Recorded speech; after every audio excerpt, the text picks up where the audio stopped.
मुकाबला आपके साथ मैं हूं प्राची पाराशर। निक्की हत्याकांड में रोज रोज नए नए खुलासे हो रहे हैं।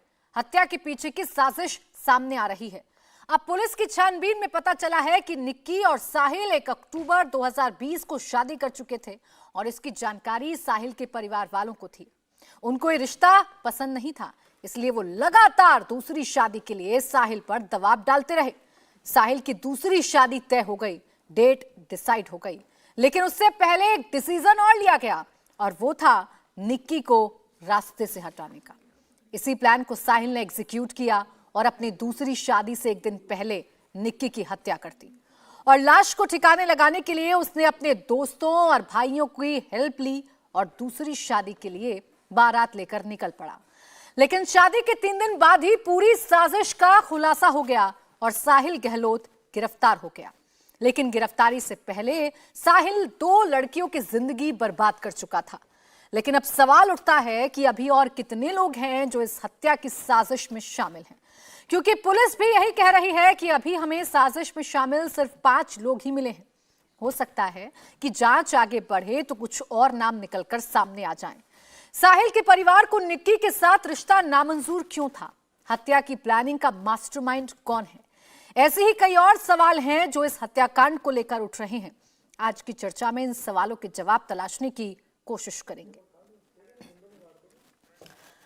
तो निक्की हत्याकांड में रोज नए खुलासे हो रहे हैं। अभी तक 5 लोग इस साजिश में शामिल हैं, ये जानकारी पुलिस को मिली है। साहिल का परिवार जानता था निक्की यादव के बारे में और अब जो जानकारी मिली है वो ये चौंकाने वाली है कि निक्की यादव और साहिल गहलोत 1 अक्टूबर 2020 को शादी कर चुके थे और इस शादी से नाखुश था साहिल का परिवार, जिसको देखते हुए इस वारदात को अंजाम दिया गया और इसमें पूरी तरीके से परिवार भी शामिल था। इसी पर चर्चा करेंगे। हमारे साथ खास मेहमान जुड़ गए हैं, आपसे इंट्रोडक्शन करा दें। आशा देवी, निर्भया की मां, हमारे साथ हैं। विक्रम सिंह, पूर्व डीजीपी यूपी के, हमारे साथ हैं और डॉक्टर जयंती दत्ता, मनोवैज्ञानिक, स्टूडियो से हमारे साथ हैं। आप सभी का बहुत बहुत स्वागत है। मैं शुरुआत आशा देवी जी आपसे कर रही हूं, चूंकि आपके पास एक लंबा अनुभव है। अपनी बेटी को आपने 7 साल से लंबी लड़ाई लड़कर न्याय दिलाया और अभी भी आप तमाम उन बेटियों के लिए आवाज उठाती हैं जिनके साथ ज्यादती होती है। इस केस को देखकर आपको क्या लग रहा है? ये क्या नाकामी है ऐसी कि लगातार ऐसी घटनाएं सामने आ रही हैं? अभी श्रद्धा वालकर का हमने केस देखा और अब निक्की यादव। देखिए, नाकामी हमारा सिस्टम का है, नाकामी हमारा कानून व्यवस्था का है, नाकामी हमारी पूरी व्यवस्था का है। क्योंकि 1 हो गया, 2 हो गया, लेकिन ये तो बार बार हो रहा है, हर रोज हो रहा है बल्कि। लेकिन हम यही कहना चाहते हैं, या आपके चैनल के माध्यम से हम इतने सब लोग बैठे हैं, हम इस पे कर क्या रहे हैं? हम इस पे क्या विचार कर रहे हैं? हमारा सिस्टम क्या विचार कर रहा है? हमारे सरकारें क्या सोच रही है? घटनाएं हो रही है, वो जेल में चले गए, घटनाएं दूसरी हो गई, वो भी जेल में चले गए। आखिर इसका समस्या का समाधान क्या है? तो हम तो यही कहना चाहेंगे कि जब तक उनका सजा और समय बाउंड नहीं होगा कि नहीं, कोई केस है, क्रिमिनल केस है, मर्डर केस है, उसका एक समय बाउंड के तरह उनको सजा नहीं दी जाएगी और कानून का उनको भय नहीं रहेगा, तब तक तो ऐसे होता रहेगा। क्योंकि आज देख रहे हैं कि बच्चियों को मार के फ्रीज में डाल दो, बच्चियों को मार के काट दो, तो ये कहाँ तक का है? अब जिस तरह से इस केस में नए नए खुलासे हो रहे हैं, अब तो ये तो धोखाधड़ी से भी बड़ी केस बननी चाहिए कि उसने उस लड़की को धोखा दिया, अपने परिवार को धोखा दिया। सबसे बड़ा धोखा ये दिया कि दूसरी लड़की से उसने शादी की, जिस दिन कत्ल किया उसी दिन शादी की। तो इस पे तो और बड़ा केस बनना चाहिए कि नहीं, ऐसे खुखार आदमी, ऐसे जो जानवर की तरह बर्ताव करते हैं बच्चियों के साथ, इनको तो जल्द से जल्द सजा मिलनी चाहिए। हमारे सरकार को, हमारे व्यवस्था को इस पे विचार करना चाहिए कि आखिर हमारे बच्चियों का भी तो कोई अधिकार है। जब इनकी सजा की बात होगी, जब आगे चल के 2 साल, 4 साल, 5 साल जो भी केस में हो, जब इनकी सजा की बारी आएगी तो इनका सबसे पहले इनका मानव अधिकार खड़ा होगा कि नहीं, ये तो यंग है, ये तो इनसे गलती हो गई, या हजारों तरह के सवाल उठाए जाएंगे कि किसी तरह ये बच जाए। जी। तो आज भी हमें बात करनी चाहिए ना कि आखिर चाहे बेशक वो पता नहीं रिलेशनशिप में थी या नहीं थी, या शादीशुदा थी, कैसे थी, लेकिन उसका भी तो अधिकार था कि जब उसने अपने माँ बाप के अगेंस्ट जाके उस आदमी से शादी की, उसके साथ रह रही थी, तो उसका भी तो अधिकार था, उसका भी तो कोई हक है कि उसको भी न्याय मिले। जी बिल्कुल। और आशा जी, जो सवाल आपने उठाए वाकई में सवाल खड़े होते हैं, क्योंकि एक के बाद एक ऐसी घटनाएं, और कब तक ये सवाल खड़े होते रहेंगे, कब तक सिस्टम की नाकामी का खामियाजा बेटियां भुगतती रहेंगी, ये सबसे बड़ा सवाल है। हमारे साथ रजत शुक्ला हैं, श्रद्धा वॉलकर के दोस्त हैं। रजत, देखिए, हमने वो पूरा केस देखा, पूरा परिवार श्रद्धा वॉलकर के परिवार के साथ खड़ा हो गया जब श्रद्धा के साथ वो निर्मम जघन्य अपराध हुआ, जिसे पूरा देश इस नजर से देख रहा है कि जल्द से जल्द उसके हत्यारे को सजा मिले, और ऐसी सजा मिले कि कोई फिर ऐसे ही घटना को अंजाम ना दे सके। उसके तुरंत बाद एक और ऐसी घटना का सामने आना, जिसमें वही रूप अख्तियार करना, पहले कत्ल करना, फिर गाड़ी में लेकर उसकी डेड बॉडी को घुमाना और फिर उसे फ्रिज में जाकर रख देना। क्या आपको इस वक्त याद दिला रहा है, और किस तरीके की लड़ाई अभी अपनी दोस्त के लिए आप लोग लड़ रहे हैं? देखिए प्राची, मैं आपको बता दूं कि जिस तरह श्रद्धा के साथ हुआ है, इस तरह और भी कई लोगों के दोस्त, बहन, उनके सगे संबंधी लोगों के साथ होता आ रहा है। एक केस श्रद्धा का सामने आया तो हाँ, और दुख की बात है कि जो आशा देवी जी कह रही हैं कि ऐसा होता रहेगा। क्यों होता रहेगा, उसका एक बहुत बड़ा कारण है कि नवंबर में ये चीज हुआ है, लोगों के सामने आया है, पूरा देश हिल गया, पूरे देश की संवेदना कहीं ना कहीं श्रद्धा के साथ थी कि इंसाफ मिलेगा। लेकिन नवंबर बीत गया, दिसंबर बीत गया, जनवरी बीत गया, ऐसे ही समय बीत जाएगा। क्या होगा? आफ्ताब कहाँ है? आफ्ताब आज जेल में बैठा है। न्याय कब मिलेगा? आफ्ताब को कैपिटल पनिशमेंट कब मिलेगी? ये सवाल होता है ना। आफ्ताब की फैमिली कहाँ है? आज न्यूज चलाया सब लोगों ने, पुलिस भी बताने के लिए तैयार नहीं, आफ्ताब की फैमिली कहाँ है? इसी तरीके से ये केसेस आएंगे, केसेस दब जाएंगे, और फिर किसी के अंदर वापस से हिम्मत आ जाएगी। अगर समय पर पनिशमेंट दी गई होती आफ्ताब को, या कि कोई भी क्रिमिनल, अगर उसको समय पर पनिशमेंट दी जाती है, तो बाकी सभी लोगों के लिए एक एग्जाम्पल सेट होता है। सोसाइटी में सभी लोगों को समझ में आता है कि अगर वो कोई भी इस तरह का क्राइम करने का सोचेगा भी, तो उसके साथ में अच्छा नहीं होगा। जाहिर सी बात है, प्रशासन सख्त रहेगा, पुलिस हमारा सब सख्त रहेगा। लेकिन देखिए हो क्या रहा है, अगर इस तरीके से होता रहेगा तो कहां आप उम्मीद कर सकते हैं कि अगले कोई दिन कोई और नाम की किसी लड़की का कत्ल नहीं होगा। आप समझिए ना, ये जो साहिल है, ये साहिल कोई मर्डरर या आफ्ताब जो है, ये लोग कोई इनके पीछे के क्रिमिनल बैकग्राउंड के बारे में खैर मैं नहीं जानता, मैं कमेंट नहीं कर सकता, लेकिन फिर भी एक जनरल तरीके से अगर मैं सोचूं तो ये लोग कोई बहुत बड़े क्रिमिनल्स नहीं है। लेकिन उन्होंने पुराने केसेस में देखा है कि मर्डर किया, कुछ चीजें की, बढ़िया जेल में बैठ के बिरयानी खाई, और फिर पता नहीं बुला दिए गए। ऐसे बहुत सारे केसेस में मैंने सुना है कि प्रूव नहीं हो पाए तो उनको वापस ही भेज दिया, वो लोग घूम रहे हैं खुलेआम। फिर एग्जाम्पल कैसे सेट होगा आप बताइए? ये आज हम प्रजातंत्र में रहते हैं ना, यहाँ ऐसा तो है नहीं कि हम कोई ऐसे मतलब ऐसे रूल में है जहां हम उसे पार्टिसिपेट नहीं कर सकते।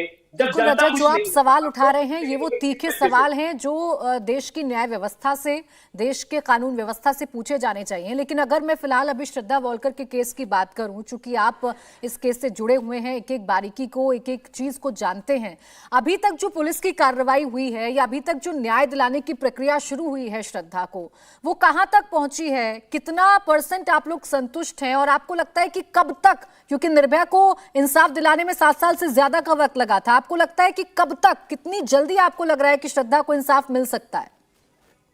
देखिए, विडंबना है कि ये बात पूछना कि मतलब मैं आप पर सवाल नहीं उठा रहा हूं, मैं सवाल उठा रहा हूं कि ये हमारी न्याय प्रणाली किस तरह की है कि कितना समय लगेगा। मुझे ऐसा लगता है कि जब आफ्ताब ने खुद अपने मुंह से कह दिया कि मैंने मर्डर किया है, जब एक एक करके सारे सबूत सामने आ गए, तो अब किस चीज का इंतजार है? आफ्ताब को अब जल्द से जल्द मेरे ख्याल से फांसी कम से कम एक सजा होती है उनके पिताजी को। मेरे ख्याल से बहुत लोग जो यहाँ देख रहे हैं उनकी ये मांग होगी कि आफ्ताब की भी 35 टुकड़े होने चाहिए, जो कि शायद हमारे लॉ में अलाउड नहीं है। लेकिन हमारे लॉ में फिर क्या है, 4 महीना एक इंसान को बढ़िया से जेल में बैठाना, उसको नॉवेल्स लाके देना, क्या हो रहा है ये? और किस बारे में बात की जा रही है? वो नॉवेल्स पढ़ के अपने लिए अच्छा नाम बना रहा है कि बाद में फिर कोर्ट में जब हियरिंग होगी तो ये बता दिया जाएगा कि नहीं, कुछ हो गया होगा, किसी वजह से मर्डर हो गया है, लेकिन ये लड़का अच्छा है, इसको छोड़ दिया जाए। आप सोचिए, ये बहुत सारी चीजें हैं। चार्जशीट फाइल की गई, चलिए हम हमारे सामने सब लोगों के सामने आया, लेकिन क्यों इस चीज को फास्ट ट्रैक नहीं किया जाता है? क्यों इन चीजों को डिले किया जाता है? देखिए, एक बात बहुत ही क्लियर है, justice delayed is justice denied. Aftab जैसे दरिंदे को जीने का एक दिन भी हक नहीं है। अब वो जेल में बैठ के आराम से खा पी रहा है। ये इस चीज से मेरा पूरा तन बदन हिल उठता है, मैं बिल्कुल खून खौलता है। लेकिन क्या करें, हम एक न्याय प्रणाली से बंधे हुए हैं जी। और न्याय प्रणाली क्या कर रहा है, आप बताइए। बिल्कुल, अच्छा देखिए, आपके सवाल वाजिब हैं और आपकी ये जो भावनाएं हैं, इन भावनाओं से पूरा देश कनेक्ट करता है कि जब किसी बेटी के साथ ज्यादती हुई है और सामने सामने सारी चीजें हैं, पूरा देश देख रहा है, तो फिर इतना वक्त क्यों लगता है? हमारे साथ विक्रम सिंह जी हैं। विक्रम सिंह जी, ये नाकामी क्यों है इस सिस्टम में? ये डर क्यों खत्म हो रहा है? इसे डर खत्म होना ना कहें तो फिर क्या कहें? क्योंकि एक के बाद एक, ये कोई पहली घटना नहीं है, एक के बाद एक ऐसी घटनाएं आती हैं, जोरों शोरों से इस पर चर्चा होती है, पुलिस एक्टिव होती है, लेकिन उसके बाद फिर एक नया केस, फिर एक बेटी के साथ ज्यादती। प्राची जी, आपका प्रश्न और आपकी जिज्ञासा और हताशा, रजत जी की हताशा बिल्कुल स्वाभाविक है। निर्भया का केस हमने देखा है, सम्मानीय आशा देवी जी हमारे बीच में है, उनसे बेहतर ये सवाल का जवाब कौन दे सकता है। लेकिन रजत जी, मैं आपसे कहना चाहूंगा, पुलिसकर्मी भी इस हताशा में बराबर के हिस्सेदार हैं और हैदराबाद में उन्होंने वो किया जिसके बारे में अब चर्चा हो रही कि शायद उनको नहीं करना चाहिए था। इसके ऊपर डिबेट नहीं है, लेकिन हैदराबाद में अगर पुलिसकर्मी भी उसी समाज के इकोसिस्टम के अंग हैं, उन्होंने भी देखा कि तारीख पे तारीख, डेट पर डेट, अदालत से अदालत, और उन्होंने ये कहा जैसा कि आरोप है। मैं पूरा समर्थन करता हूं, हैदराबाद की पुलिस ने जो किया सही किया और उनकी जो भी कानूनी मदद हो सकती है वो हम सब मिलकर करेंगे, लेकिन कानून अपने हाथ में लेने की जरूरत नहीं है। और हमारे समाज में, न्यायपालिका में 40 लाख केस लंबित हैं। ये कहा जाता है कि अगर आज एक केस होता है, कालांतर में 20 साल लगेंगे उसके अंतिम निर्णय तक, परिणति तक पहुंचने में। अगर हम फास्ट ट्रैक में भी डाल देंगे, जो कि निर्भया केस में डाला, तो भी 7 साल तक। और आपने कहा न्याय मिला, मैं भी यही कहता हूं, निर्भया को आधा अधूरा न्याय मिला। मैं संतुष्ट नहीं हूं कि जो न्याय मिला, ये इसका सवाल का जवाब निर्भया की माता जी आशा देवी जी के सूखे हुए आंसू हमसे बेहतर दे सकते हैं। लेकिन हमको सोचना चाहिए, इसमें प्राची जी समग्र होकर के चलना चाहिए। वो भेड़िए जो कि भेड़ की खाल ओढ़ करके चलते हैं, उनसे हमको सावधान रहना है, माता पिता को सावधान रहना है, बच्चियों को सावधान रहना है। और ये बिल्कुल सही, मैं इससे सहमत हूं। और मेरा ही बस चले रजत जी, तो भेड़िया जहां कहीं ऐसा दिखाई पड़ जाए, उसके साथ वही सलूक होना चाहिए जो हैदराबाद में हुआ था, जिससे एक नसीहत मिले। लेकिन हमारा कानून इसको इजाजत नहीं देता है। इन्वेस्टिगेशन, ट्रायल, अपील और उसके बाद फिर अपील, ये तमाम प्रक्रिया वर्षों वर्षों तक खिंच जाती हैं और हम आपकी हताशा समझते हैं। मुझे भी ऐसा लगता है, डॉक्टर जयंती दत्ता बताती हैं कि सिंकिंग फीलिंग होने लगती है जी। और हम में से कोई बच्चा नहीं, हमें किसी के दूध के दांत नहीं, हम लोगों ने दुनिया देखी है, लेकिन बावजूद उसके हम समझते हैं कानून अपने हाथ में नहीं लेके। मेरा परामर्श होगा दिल्ली पुलिस को कि फास्ट ट्रैक कोर्ट में डाल के, इसके पहले भी देश में नजीर है कि 21 दिन के अंदर सजाए मौत दिलवाई गई है, इसमें भी टेस्ट केस डाल करके इसमें कोशिश करें, न सही 21 दिन, 30 दिन पे कर लीजिए। लेकिन जैसा कि रजत जी ने कहा है, फास्ट ट्रैक कोर्ट में डाल के पूरी ताकत झोंक दे प्राची जी, एक एक एविडेंस। और अब जब इकबालिया बयान आ गया है साहिल का, तो ज्यादा बड़ा कोई काम नहीं रह गया। अब रिवर्स इंजीनियरिंग करके वापस जाकर के सारे एविडेंस को इकट्ठा करें और जल्द से जल्द, इससे पहले कि गवाह पक्ष द्रोह हो, इनकी सजा और इनको फांसी के तख्ते तक पहुंचाने में सबका सहयोग और सबका समर्थन होना चाहिए। ठीक, मैं डॉक्टर जयंती दत्ता जी आपसे वो मैं मानसिक स्थिति समझना चाहूंगी जो साहिल गहलोत की देखने को मिली। पहले मिलने गया अपनी प्रेमिका से, उसके घर पर रहा, फिर उसे लेकर घुमाने के बहाने से बाहर निकला, डाटा केबल से उसकी हत्या की, फिर 40 किलोमीटर से ज्यादा दिल्ली की सड़कों पर लेकर उसकी डेड बॉडी को घुमा, फ्रिज में बंद किया, अगले दिन मंगनी की और शादी भी कर ली। ये किस तरीके की मानसिकता के लोग हैं अब समाज में? देखिए, ये बहसी दरिंदे इस तरह के ये ज़्यादा खतरनाक हैं, क्योंकि पहले तो जतलाते हैं प्यार, फिर तुम्हारे साथ तुम्हारा इमोशन, तुम्हारा भरोसा सारा लूट लिया इसने। उसके बाद देखिए कितनी निर्मम तरीके से ये उसको कहाँ पे कत्ल करता है, निगमबोध घाट ले जाके। तो आप समझ सकते हैं कि इमोशनली, मानसिक स्तर पे ये कितना बहसी है। और ये अगर बाहर छूटा रहा तो इस तरह के अंजाम और पता नहीं कितनों को देगा ये। ऐसे लोग आप देखिए इसके गुनाह कितने हैं।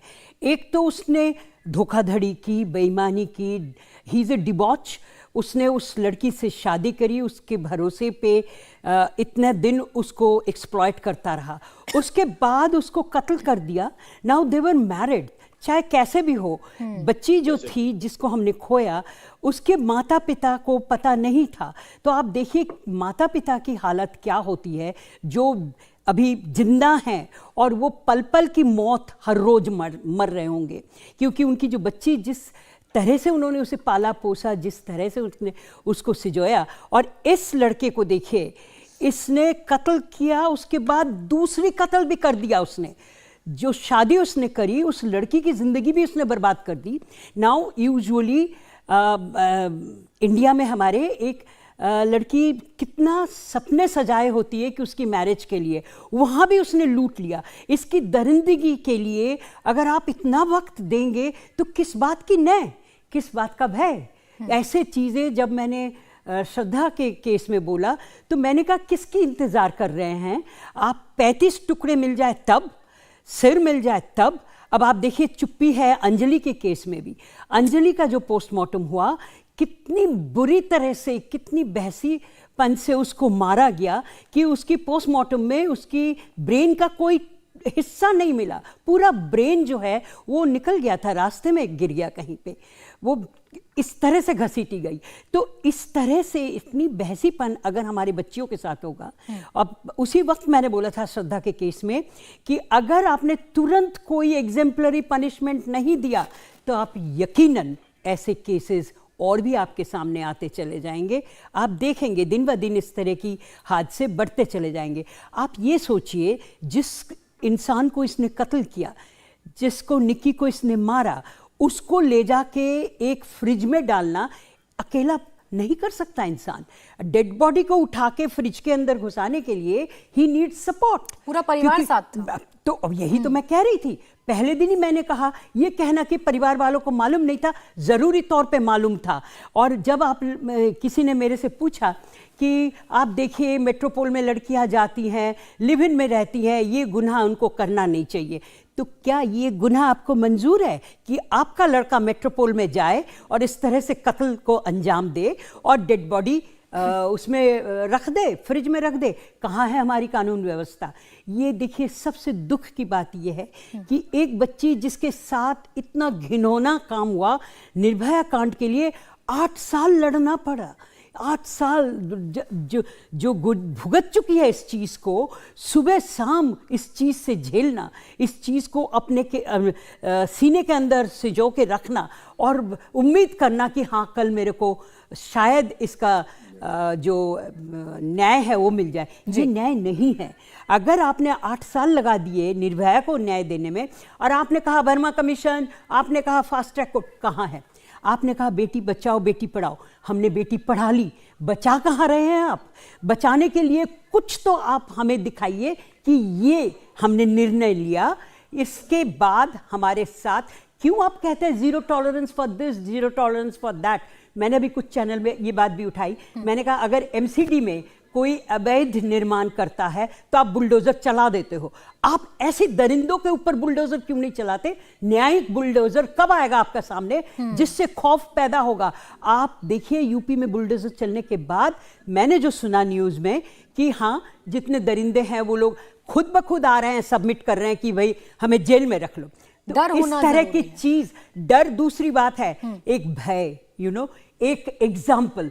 पनिशमेंट जब आप देते हैं सिर्फ कातिल को सजा देने के लिए नहीं, हाँ। आप आवाम को बताते हैं कि अगर तुमने ये बात इस तरह से जुर्म किया तो तुम्हारे साथ भी ये होगा। विक्रम आप सिंह जी, जो बताइए, बात डॉक्टर क्यों? जयंती कह रही हैं और जो बात रजत कह रहे थे, जो बात आशा देवी जी कह रही थी, ये सवाल तो है। श्रद्धा वॉलकर के केस में हमने देखा आफ्ताब ने अपना जुर्म कबूल किया, उसके बाद भी चार्जशीट फाइल करने में काफी वक्त लग गया। अभी का केस हम देख रहे हैं, साहिल गहलोत पुलिस के सामने सब कुछ कबूल कर चुका है। ऐसे कितने अनगिनत केस हैं।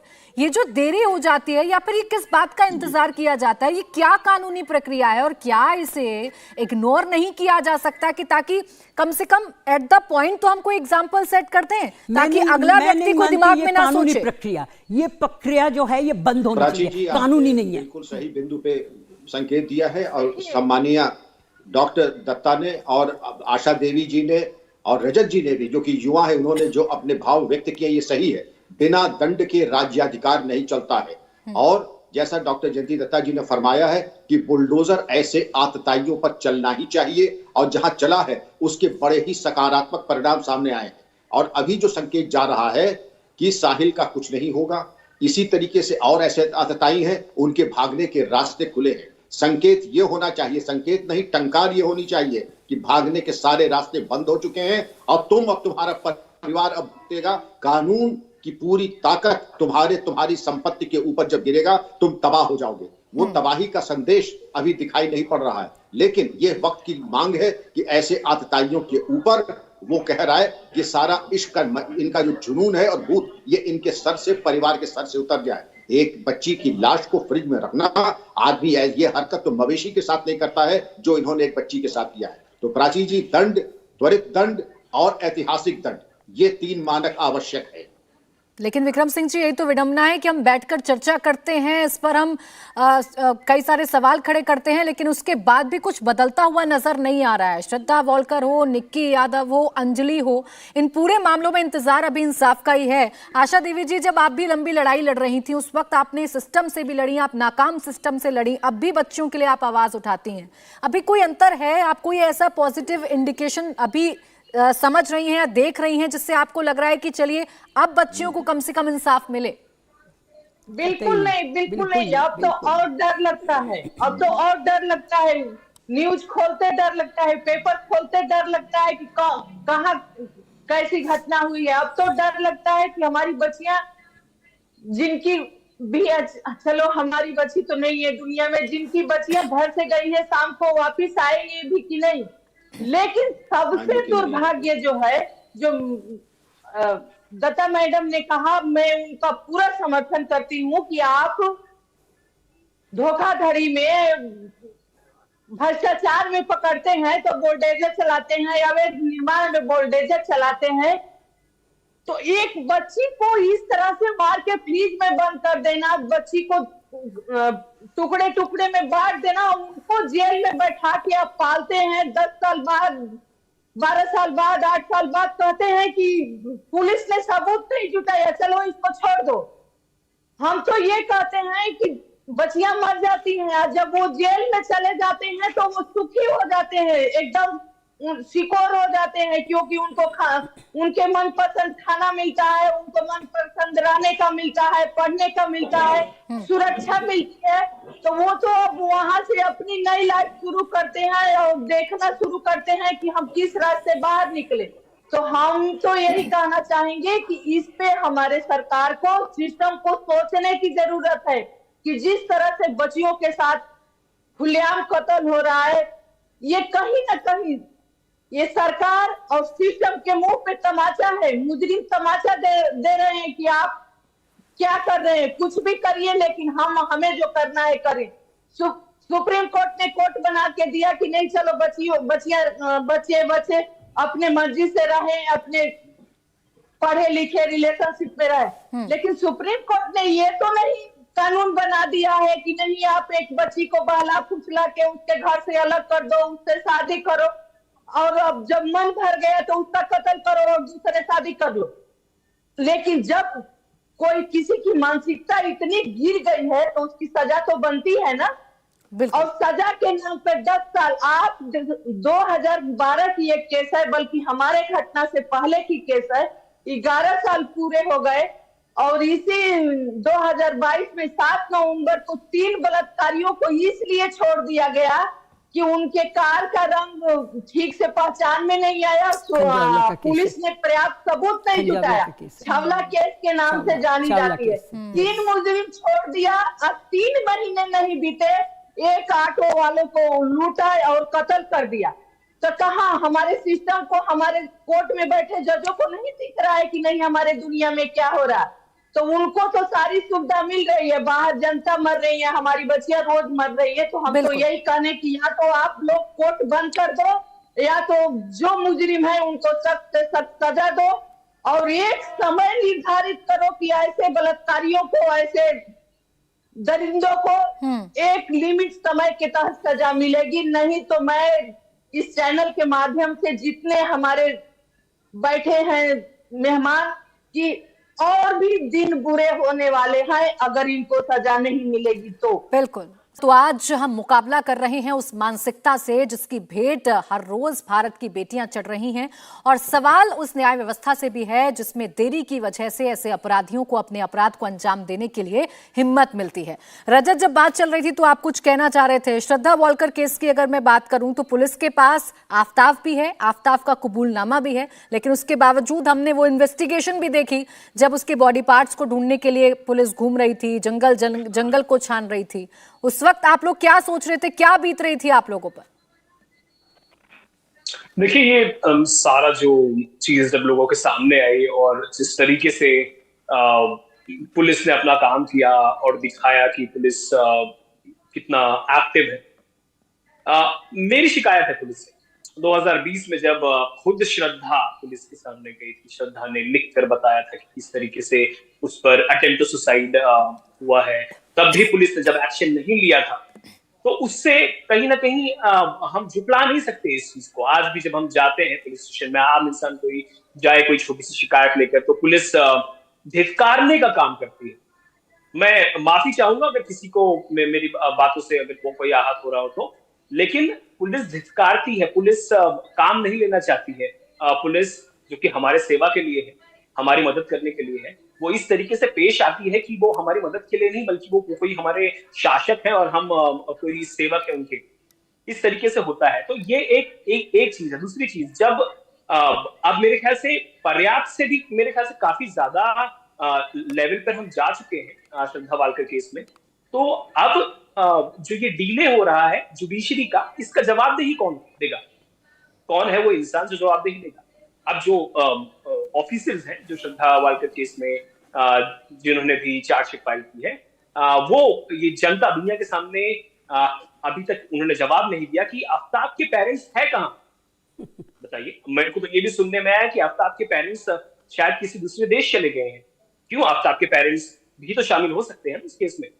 जिस तरीके से आप देखें जी, ये साहिल केस में और 4 जन है हिस्सेदार इस क्राइम के, उस तरीके से आफ्ताब के केस में भी तो हो सकता है ना। तो कहाँ है आफ्ताब के पेरेंट्स? इसकी जवाबदेही कौन देगा? और उसके बाद ये केस बस बढ़ता जा रहा है, समय बढ़ता जा रहा है। हमको बताया जा रहा है कि ये हुआ, 1 महीने के बाद 1 महीना बीत जाता है, बताया जाता है कि दिसंबर में चार्जशीट फाइल होगी, फिर जनवरी होता है। और हाँ, मेरा हक है ये, हम प्रजातंत्र में हैं, पब्लिक का ही सबसे बड़ा ये हक होता है जानने का कि प्रशासन क्या कर रहा है। ये बहुत बड़ा ये कुछ निकम्मे लोग हैं जो पुलिस में बैठे हैं, जो हमारे न्याय प्रणाली यानी कि जुडिशरी में बैठे हैं।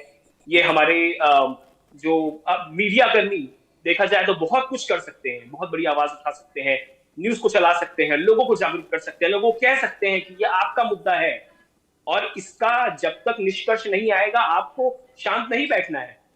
किसी ने मैंने नहीं देखा किसी को पूछते हुए कि आफ्ताब अभी तक क्यों आफ्ताब को फांसी नहीं मिली। आज के 3 महीने के से ज्यादा होने को आ गया है। बहुत दुख होता है, बहुत एकदम दिल टूट जाता है।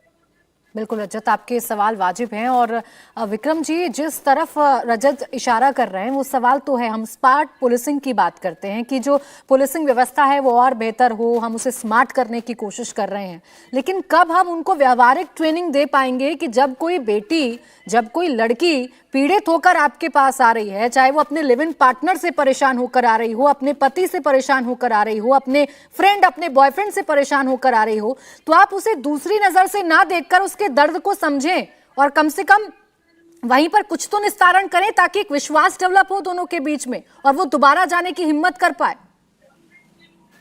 प्राची जी, इसका जवाब बहुत अच्छा डॉक्टर जयंती दत्ता दे सकती हैं। और जो पीड़िता है आशा देवी जी और बद्री बाबू, निर्भया के पिताजी, वो तो भुक्तभोगी हैं। लेकिन पुलिस रिफॉर्म्स के बारे में आपको बता दूं, प्रकाश सिंह साहब ने सन 96 में मुकदमा दायर किया सुप्रीम कोर्ट में, 2006 10 साल बाद फैसला आया और आज तक 2023 तक पुलिस सुधार लागू नहीं हुए। मैं प्राची जी इसी समाज में रहता हूं और रजत जी के बारे में प्रश्न में उत्तर दूंगा। कुछ बात बड़ी कटु है, मैं चाहूंगा आप सब बड़े गौर से मेरी बातों को ध्यान से सुने। राजनीतिक मित्रों से मैं पूछता हूं, आप लोग पुलिस सुधार लागू क्यों नहीं करते? ये सामंती पुलिस व्यवस्था आजाद देश में क्यों लगी हुई 1861 की? तो हमारे राजनीतिक मित्र सभी पॉलिटिकल पार्टीज के, रजत जी क्या कहते हैं मालूम है कि विक्रम सिंह जी, जिस दिन पुलिस सुधार हम लागू कर देंगे उस दिन हम राजनीति छोड़ देंगे, हम कोई और धंधा पानी करेंगे। हमारी राजनीति दरअसल चलती ही इसी अपंग, अपाहिज और बिल्कुल ही लचर पुलिस व्यवस्था से, वही आधार है हमारी राजनीति का। तो जब हमारे राजनीतिक मित्र सुप्रीम कोर्ट के इतने बड़े आदेश का पालन नहीं कर रहे हैं और इस अपंग व्यवस्था की बैसाखी लगा के राजनीति कर रहे हैं, तो हम तो खैर वरिष्ठ नागरिक है, लेकिन रजत जी आप युवा है और मैं समझता हूं प्राची जी मीडिया को ये चीज एक युद्ध स्तर पे करना होगा।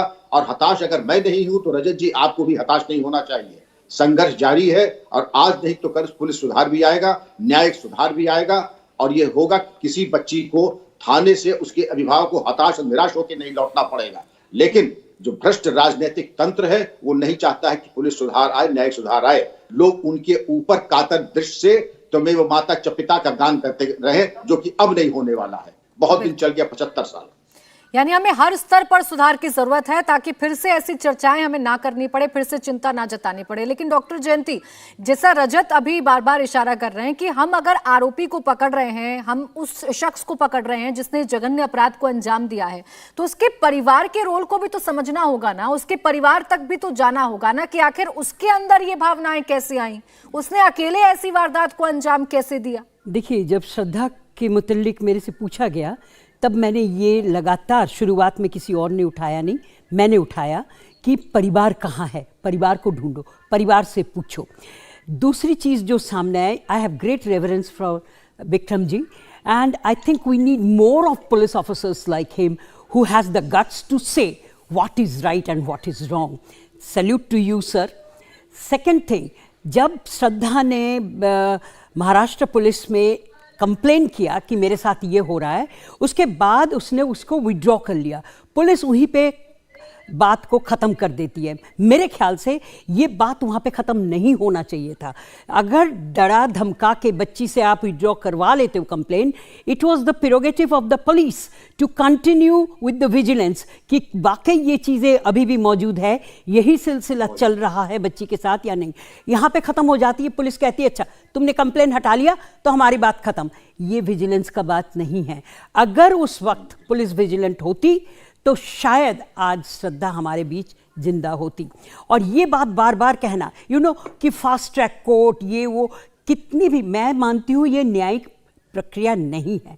अगर आपका सिस्टम टाइम बाउंड कर देता है कि इतने महीने के अंदर, और ये कहना कि परिवार जानता नहीं था, I think this is high time जहाँ पे आप परिवार वालों को भी पनिशमेंट दो, उनकी जो प्रॉपर्टी है उसको जब्त कर लो, प्लस उनकी जो राइट्स है बाकी बच्चों की, बाकी मेंबर्स की, उस पर भी एक पाबंदी होनी चाहिए। क्योंकि मैं नहीं मानती कि इस तरह की दरिंदगी कोई प्लान कर रहा है और घर वालों को पता नहीं था। अभी सामने आ रहा है कि हाँ वो लोग जानते थे। सिमिलरली आफ्ताब के बारे में भी आई बिलीव्ड कि they definitely had some inkling.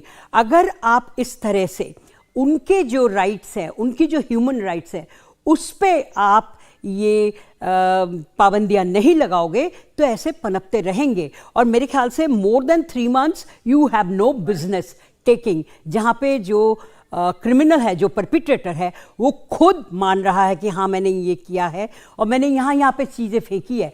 Y should you be more concerned about the human rights and the jail manual inside the jail? आपको ये बरकरार रखनी चाहिए कि जो क्रिमिनल है उसके साथ आप इस तरह की न्याय को सामने ना रखें। जो डॉक्टर जयंती, जो एक और बड़ा victim हमारी- महत्वपूर्ण पॉइंट है, जैसा आप कह रही हैं कि जो आरोपी हैं उनके परिवार को हमें देखना होगा। तो अभी जितने भी केस आए हैं, एक और कॉमन बात है कि जितने भी पीड़ित परिवार हैं उन्हें दरअसल पता ही नहीं है कि उनकी बच्ची के साथ, उनकी बेटी के साथ क्या हो रहा है। नहीं, तो ये जो मैंने- गैप देखिए, है, नहीं, कम्युनिकेशन गैप बच्ची पेरेंट्स और की- बच्चियों के देखिए, बीच में, बच्ची की जो है उसकी भी जो गफलत है वो गफलत है, लेकिन अंजलि केस में जो उसकी फ्रेंड थी वो कहाँ है?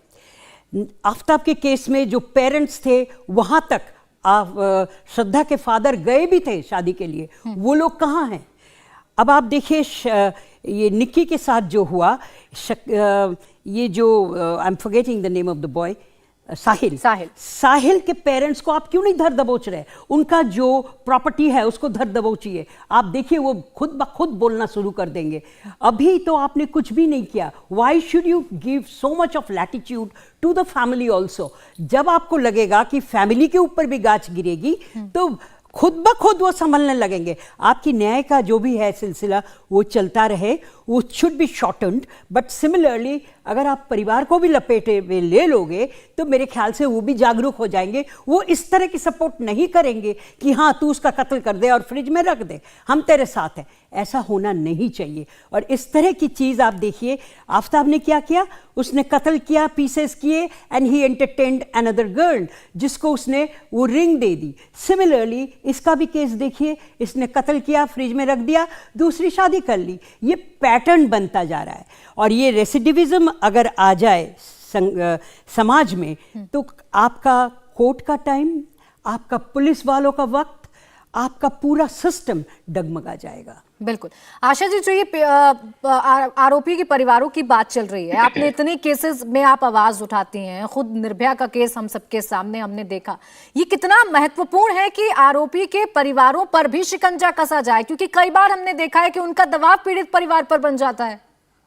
बिल्कुल बिल्कुल, मैं जो मैडम कह रही है मैं बिल्कुल इसका समर्थन करती हूँ और मैं भी इस चीज पे एग्री करती हूँ कि होना चाहिए। मैंने तो आपने पिछले महीने मैं कई पॉइंट देके राष्ट्रपति जी के यहाँ दे के आई हूँ। इसमें मेरा पॉइंट है कि जो मुजरिम है उसकी प्रॉपर्टी, उसके परिवार का प्रॉपर्टी जब्त किया जाए। मैंने इसको राष्ट्रपति भवन में राष्ट्रपति जी को हाथ में लेकर सौंप के आई हूँ कि इसको आगे करिए। मैं इसका समर्थन करती हूँ इसलिए कि बेगर बैठ का कुछ भी नहीं हो सकता। जब तक घर का सपोर्ट नहीं मिलता है तब तक कोई इतना बड़ा कांड नहीं कर सकता।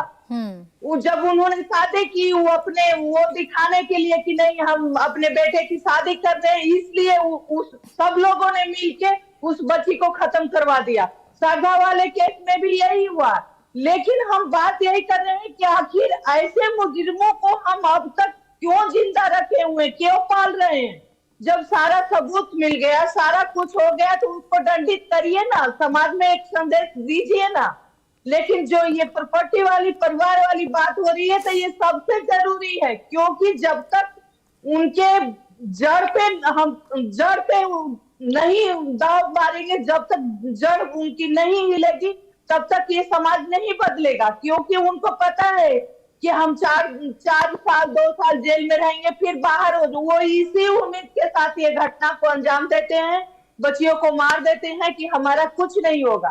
तो जो ये आवाज हम लोग उठा रहे हैं, इस आवाज को एक साथ बोलना चाहिए कि जिस तरह से घर अवैध घर है उसको तोड़ दिया जाता है, भ्रष्टाचार में चेक होता है, सब कुछ होता है, तो इसी तरह जिस तरह से ये घटनाएं हो रही है उस मुजरिम की, उसके माँ बाप के, उसके परिवार की प्रॉपर्टी जब्त की जाए।